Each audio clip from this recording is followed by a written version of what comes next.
guys, welcome to Muscle Worx TV. I'm Nina Silic, IFBB Bikini Pro, and I am sitting here with the one and only Phil Heath. Phil, welcome to Australia, welcome to Perth. Yeah, thanks for having me. It's the first time being in Perth, and I'm super pumped.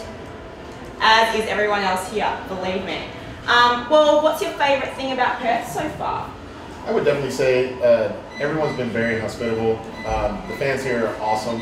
You know, obviously I travel around the world, roughly over 230,000 to 240,000 miles a year, and usually about 15 to 20 different countries. And being in Australia is always a pleasure, you know, to travel that far, because I know that there's some cool fans here. They love bodybuilding, they love the world of health and fitness. And it's the first time in Perth, you know, got to see the beautiful weather. That's always a plus, especially this time of the year, because in the States it's usually really cold. But being able to see some of the beaches and whatnot, and you know, like I said, I mean, all these amazing fans, they give me all the motivation I need to get number 4, you know, on September 20th in Las Vegas. Awesome, awesome. Well, you just had a training session with some competition winners just earlier. We're here at Anytime Fitness. How did they go? Did they keep up? You know, being able to interact with, you know, these contest winners, you know, was a great experience, I'm sure, for them, but it was really a good experience for myself, because I normally don't have a training partner, nor do I teach, you know, as a personal trainer. So it was really cool to be able to analyze someone else's physique and watch their body mechanics and go through their, you know, repetitions and make sure that they're getting positive results. Kind of like what I write in Flex Magazine and Muscle and Fitness. The perspective that I give in those magazine articles, I was able to transfer to these young gentlemen and see them, you know, getting, you know, volumized in the workout. And it was, you know, real awesome. I hope they really enjoyed it. You know, it definitely kicked off my morning, so that was always great. That's awesome. I'm sure they enjoyed it, and I'm sure they're really motivated now to get back in the gym. Well, look, I remember seeing you the first time in 2010 in Sydney, Australia. When you came over, you were up and coming in the Pro League. You were the one to watch out for. Looking back now, did you ever imagine you would have the success you have now and the impact that you've had on the industry? I always imagined myself, I would probably say after 2008, after placing 3rd at the Mr Olympia contest on my first time, as a potential Mr Olympia champion. Now that I've won it 3 times, the impact that I've had on the industry as far as the youth, and in addition to even the elderly, has been amazing. I feel that my fan base is better than anyone's out there, because it has no demographic. I just, for some reason, maybe because of my story playing a previous sport with basketball, or just smiling when I talk, I don't know. I just feel like, you know, I've been welcomed with open arms by many people around the world, and it's a great blessing for me, because as I train, now I have a greater purpose, because those people who believe, you know, usually when you're up and coming, you know, a lot of people root for you. When you win a couple times, people start to doubt and want to pull you back down because they root for the underdog. Well, I no longer do it for those people that are trying to negate my gains and whatnot, but I do it for those people who believe, whether they're silent, you know, supporters or raging fans at the Mr Olympia contest. I mean, it's just, you know, really a privilege to be able to interact with people all over the world through social media and in person. You know, I traveled 23, you know, hours from Denver, Colorado to come meet guys just for 2 days. And I do that courtesy of Team Muscle Tech, to try to allow them to meet me, to be able to ask me many questions, and really to try to give them motivation and to inspire them to act. Because we have to decide to be a champion. We have to decide every day to be better, whether it be on stage or in work, relationships, whatever it may take you. And I'm just living proof of that, you know, being positive and having a good time, training hard, training smart, and having fun is going to yield those things. Amazing. Well, you've definitely had a big impact on everyone here so far. Speaking of being a champion, which you are one, can you describe to us that feeling the very first time when you won the Mr Olympia title? In a nutshell, it's like watching your life flash before your eyes. And what I mean by that is, the minute that you're standing up there, it was myself and Jay Cutler, you know, I kept believing that it's going to be me, it's going to be me, it's going to be me. And I remember the previous year, it wasn't as certain, placing 2nd. But I knew in 2011 that it was my time. And then once they announced my name, Phil Heath, it was almost like within a millisecond, I was able to see every defining moment in my life, meaning every level of adversity that I faced throughout my life, whether it be childhood or early adulthood, I was able to see. So it was like Phil Heath being 31 years old, flashback to when he was a kid, all these defining moments, and then boom, I'm waking up, and it's like all that strife, all that struggle that a lot of people don't know about or whatever. It was all worth it. all the times where you were told you were no good, or you weren't good enough, or a fan, you rooted for the other guy, and you had to prove them wrong, and all this other stuff. Even when you doubted yourself maybe a couple times, it didn't matter, because right then and there you were validated, knowing that I'm the best out of 7 billion people at what I do, and this is awesome. I beat a lot of amazing guys, and to know that that first win was the first win, and it was my best win. But I will say, the second one was good. The third one was even better than the first. Wow. Primarily because in any sport, you create a dynasty based on 3 in a row. There is no doubt. There's always a one-hitter, quitter, whatever you want to call it. There's the 2-year, jinx or whatever. Oh, they won back-to-back.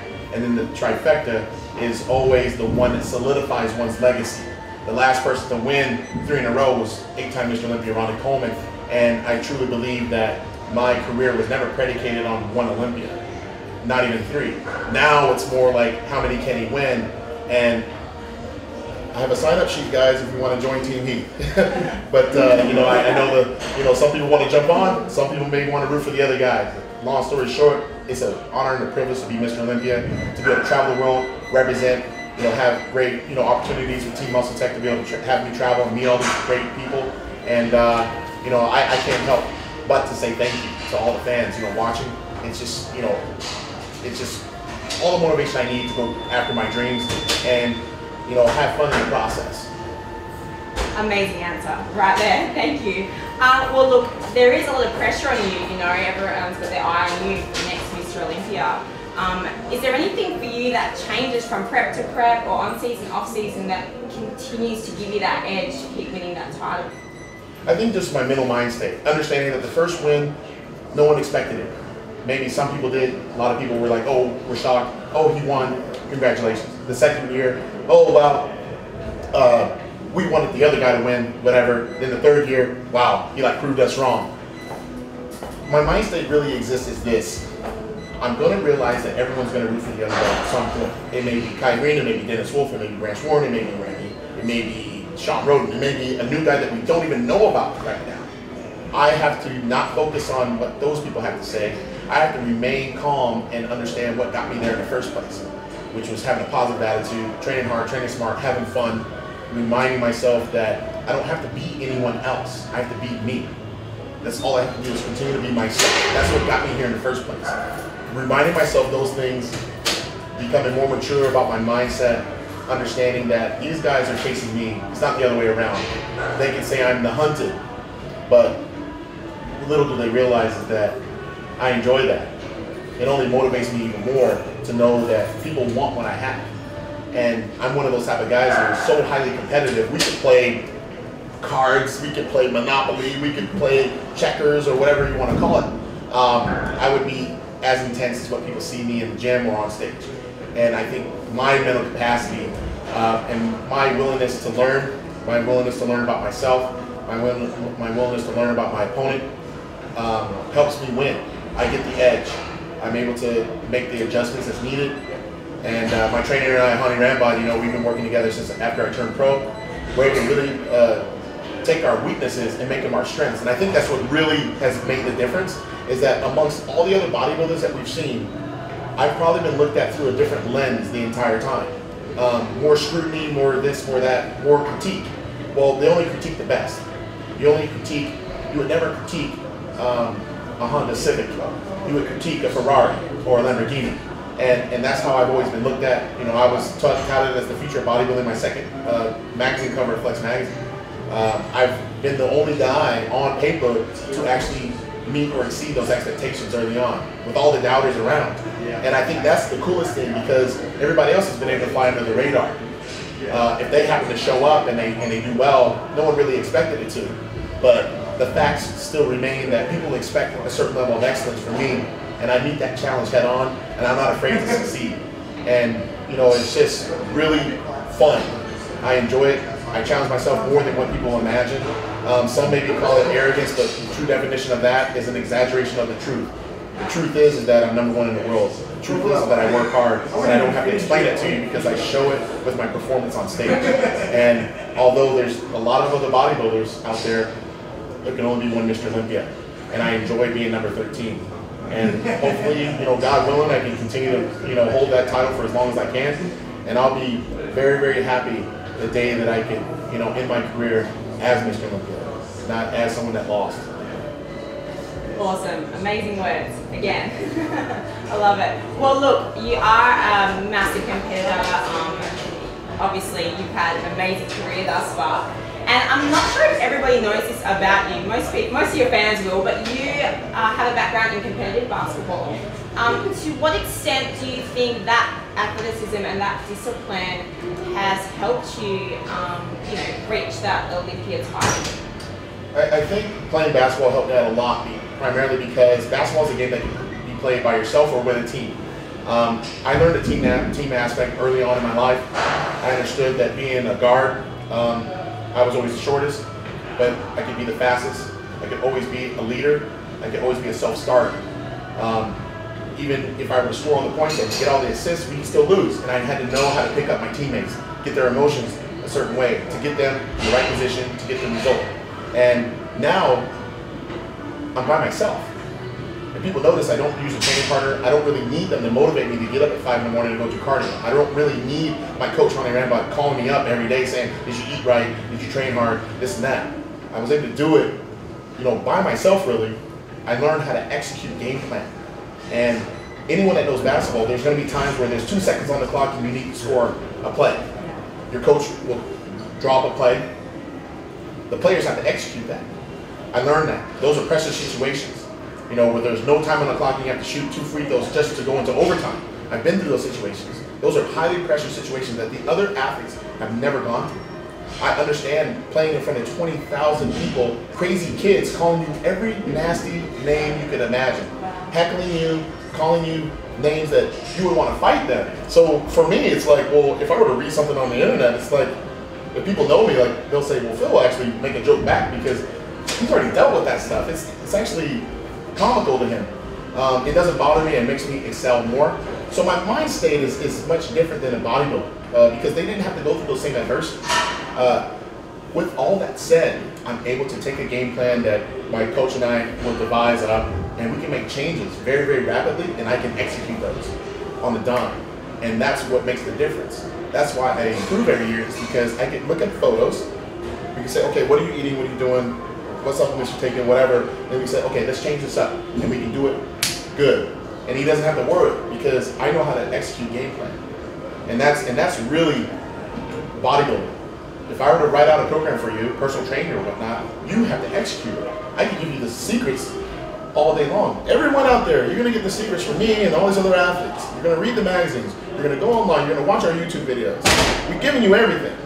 Can you execute it? That's the question you have to ask. So I'm able to do those things consistently. And now those are things why I've managed to have 10 years less of lifting experience than all these other guys and to still be younger on average than every guy. I'm younger than Al by 1 to 7, 8 years. Why have I been able to do that? It's not being the gift. It's being the fact that I can be honest with myself, analyze my physique, analyze my diet, understand that there is an ego that will come through that door that'll be too big and say, no, I have to shrink this down. I have to do what I want to do what I need to do, not really focus on the outside world. Because if I'd have done it their way, I would not be 3-time Mr. Olympia. I did it my way and I'm 3-time Mr. Olympia. So those are really hard things to take emotionally. And all in all, I know I've been really long-winded with that. But overall, is what helps make a champion. Like I said, I still have to be coachable, but I still have to be able to execute. 100%. I completely understand that, being a competitor myself. And, you can just give everyone every trade secret in the world, that's how you execute. So. Keep going, Phil. You've been an amazing champion, so we'd love to see you up there again and taking the title again. Look, you've had an amazing career, and thank you for speaking about that. Let's go into some fun stuff, all right? So I know you get a lot of food questions, but I want to ask you, what food do you dislike or do you completely avoid, and what is the weirdest thing that you may have ever eaten? We'll work it in reverse. The weirdest thing I ever eaten was during my first contest prep for the Sean Ray Pro-Am that I won in May of 06. My pro debut. I was dieting so flipping hard, low carbs for 8 weeks, nothing but fish. And I ate so much damn tilapia that I thought I was growing gills. I remember one day mixing up cream of wheat, hot sauce, and tilapia mixed in together, and I thought it was great. I thought it tasted awesome. And now I'm talking about it, and my stomach hurts because it's just disgusting that to think that I thought at one point this was good. My mind was, but then again, I was ripped and I won the show. So that was the weirdest thing I ate that I'll probably never do again. Let's hope I never get that depleted again. Let's hope that I never have to diet that hard again. I've had cream of wheat, right? Yeah. I tried it in the US. Could you imagine? It's not amazing. No, not at all. So, gosh, that was disgusting. Oh, it's just sick. The other question was, what foods do you dislike? That meal, and what else? I don't like brown rice that much. I don't really like it. I don't really like it. I don't like that, and I don't like cottage cheese. I will not eat it. And really anything else. I mean, can't stand tilapia, but I have to eat it. And it's just being a bodybuilder. You know, you can see guys are squirming. You know, just like, oh man, I don't really like it. But you have to ask yourself a question. Will these foods get me to this goal, to this finish line? Yes. So therefore, it worked. So suck it up, shut up, get it done, and have at it. Just keep grinding and do whatever it takes, right? Well, that's what makes you a champion, right? I mean, you have to be willing to do something you've never done before to get something you never had before. So if it really means that much to you, you'll do whatever. And tilapia and hot sauce. Well, tilapia and hot sauce is great. Just don't put cream of wheat in it. It's disgusting.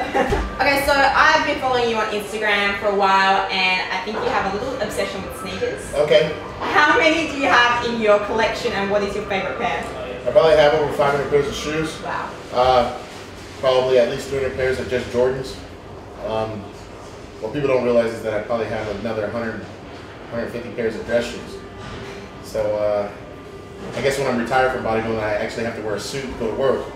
So I'll be wearing those a little bit more. But yeah, I have a shoe fetish, I guess, a shoe obsession, but I collect them, so it's just my thing. That's awesome. I think we all want to have that collection one day. Yeah. Look, alright, so we've been taking, the staff at Muscle Worx have been taking some bets, and they have wanted, this is coming from them, they want me to ask you, what is the most famous person you have in your contact list on your phone? Now, they've said it's going to be either Obama or Jay-Z. I wish. But is there anyone close? I've had interactions with Nelly, Lil Jon, some other famous, basketball players and stuff in the NBA. It'd be nice to chat with Jay-Z or Obama. That would be pretty awesome. But maybe one day. Yeah, one day. But yeah, no one's super famous. I mean, obviously I have Jay Cutler, Lee Haney, Ronnie Coleman. All these guys. Those are some interesting contacts as well. Don't have Arnold's though. What? Arnold, you got to give him your digits. What's going on? You're slacking now. All right, one final question for you, Phil.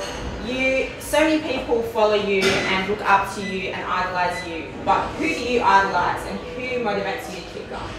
Well, within the industry, I mean, there's a few people.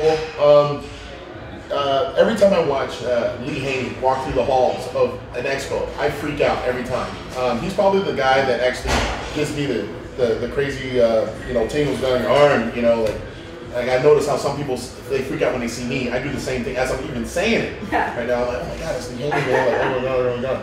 And within the industry, he by far is like the coolest. He's one guy that I look up to primarily because he was able to, win the Olympia 8 times. And he was able to do it from the age of 24 on. It's pretty impressive because of the fact that you're traveling around the world, you have temptation at all angles, and still be able to keep a household, still be married to his lovely wife, have kids, and have his religion and faith intact, and be able to still, to this day, have all those things collectively at the same time. Bodybuilding is a really intense sport, and you don't see that very often. Someone being a family guy and still having all of his morals and all of his stuff intact. He definitely set the bar very high because normally when you see someone with all that status, it's hard. I mean, people come. I mean, we're just being real. I mean, it's very, very tough to keep it steady. You see with other celebrities and actors and actresses and this and that, people get married and divorced like all the time. Lee was able to keep that going and keep his family strong. And you know, here I am talking more about his personality, his aura, than his physique. His physique, I mean, obviously it's amazing. But outside of sport, I'd probably say my parents, my mom, stepdad, you know, they raised me, and really they just did it by actions. They didn't really have to sit me down and say, you need to do this, this, and this. I watched them. I always played life through my eyes and just kept quiet and just watched my parents. They worked very, very hard, anywhere from 50 to 70 hours a week. And their work ethic by far allowed me to realize, like, I mean, heck, I used to get up at 5:30 in the morning listening to my mom being on the treadmill before she went to work. I'm like, the hell is this? She was actually getting up before me working out. And she wasn't trying to compete or anything, and hell no. She was trying to, you know, keep her body in shape. It's like, wow, like, she's doing that? At least I can, you know, get up too and do something. And this is me being 10 years old. So, you know, just realizing that those, you know, my parents, you know, they're, you know, still alive, and, you know, they go to the Olympia every year, and, you know, they can honestly say that I'm a product of their greatness. Thank you so much for taking the time, Phil, to have a chat with us here at Muscle Worx Australia. Yeah, I have no further questions for you. You've answered everything amazingly. Do you have any final words before we go? We'll keep it real short. Be sure to check me out as I get ready for number 4 here in Las Vegas, the Orleans Arena, September 20th. Follow me on Instagram at Phil Heath, Twitter at Phil Heath, and be sure to go on my website, philipheath.com, for more information on where I can meet you guys at a competition or an appearance near you. Thank you all for watching, and train hard, don't get hurt, and have fun. Thanks guys, see ya.